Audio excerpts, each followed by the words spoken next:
increases, whereas it would want to draw more current if it was fed by a DC current. The pulse width modulator limits the total power going to the cell and says, okay, the cell has warmed up to the point the cell is asking for 60 amps now.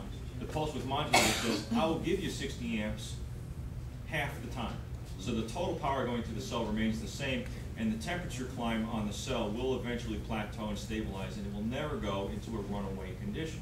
If the cell warms up a little bit more, then, and say the cell wants to draw 90 amps, the pulse width modulator says, fine, I'll give you 90 amps, but I'll only give it to you 33% of the time.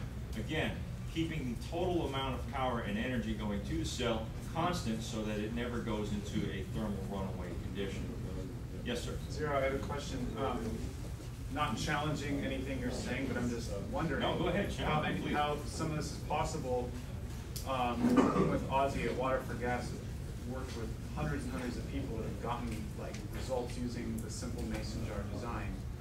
And so many people that I've worked with through our tech support and customer service that have reported 50%, 100% better mileage using 2 or 3 or 6 electrolyzers producing 2 to 3 amps each. Very cool to the touch, like not boiling water, not producing steam, with no map sensor enhancers, like I'm talking carbureted cars, early fuel injector. I don't discount the possibility that that has happened. Yeah. But I will say that I would like to conduct a review of those results to verify it, because I have a hard time swallowing that. Yeah. Could you repeat that statement? Near him. Oh, I'm sorry. Yeah, I should have probably. Okay, I was just saying that. Ari Cohen is technical director for Water for Gas. Yeah, I was just saying that I've been working with Water for Gas for about a year now, and I've worked with and spoken with probably in the thousands of people now. Yep.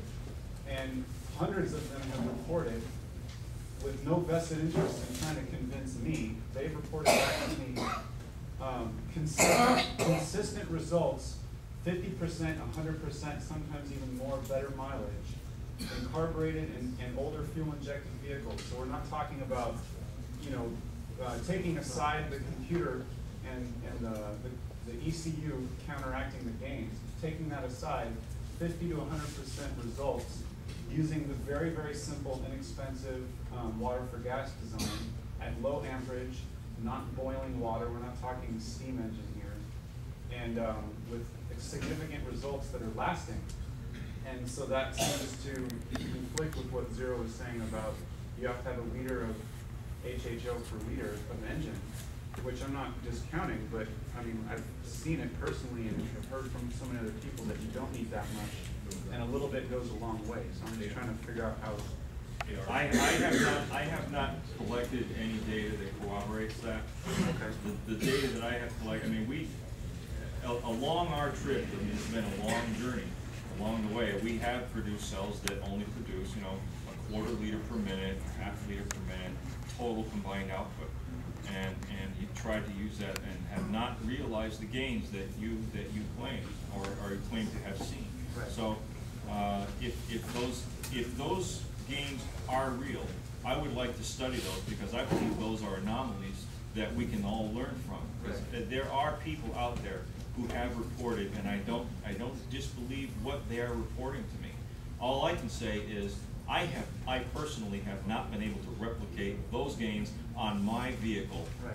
With my particular emission systems that are on my right. car. And granted, a lot of those were for a short amount of time. And for uncarbureted cars. For carbureted cars or for EFI cars for a short amount of time. Right, for a short amount of time. And believe it or not, I even posted a video where I said, wow, I saw a 40% gain. It was the first time I had installed the HHO generator on the car. Never seen it since. Right, but that's not. That doesn't mean that but that doesn't necessarily mean that the amount of HHO is inefficient. It means that the computer was, like what Michael was talking about, was countering it. So, what problem are we addressing? Are we addressing the problem of insufficient HHO? Or this is what you're addressing is my car. I've got a '94 Toyota Corolla in the parking lot with a single jar. I followed everything in the book right to the letter. I did not deviate. I put the 16, oh, actually, I've got 8 wires in there now. I put the 16 wires in, which is, you know, the little circle. Right. Okay, on plastic. I ran it, and I got, the only reason I got it, I had a dual edge map sensor, but I couldn't get it tuned. So I figured the only way for me to test it temporarily, 2 weeks ago, is I pulled I only have one O2 sensor. I disconnected it temporarily to see what it was getting. And it's producing hydrogen like crazy. I don't know how much hydrogen I'm producing, but I went from 35.5, 3 months in a row. That's what I was getting on average, my miles per gallon. And as soon as I pull that off, and I reset the computer by the method that he has in the book, which you take the fuses out or disconnect the battery, and 2 minutes on, 2 minutes off for 10 minutes after you set it to the setting. I went from 35.5 to 62.4 for 67 miles. And again, it worked fine, but again, because I don't have anything on the sensor, it immediately dropped back to the open loop, and it went right back to my 40, 41, 38, 39, 40, 41 miles per gallon again. Again, I don't have any technical knowledge. I don't know what amps.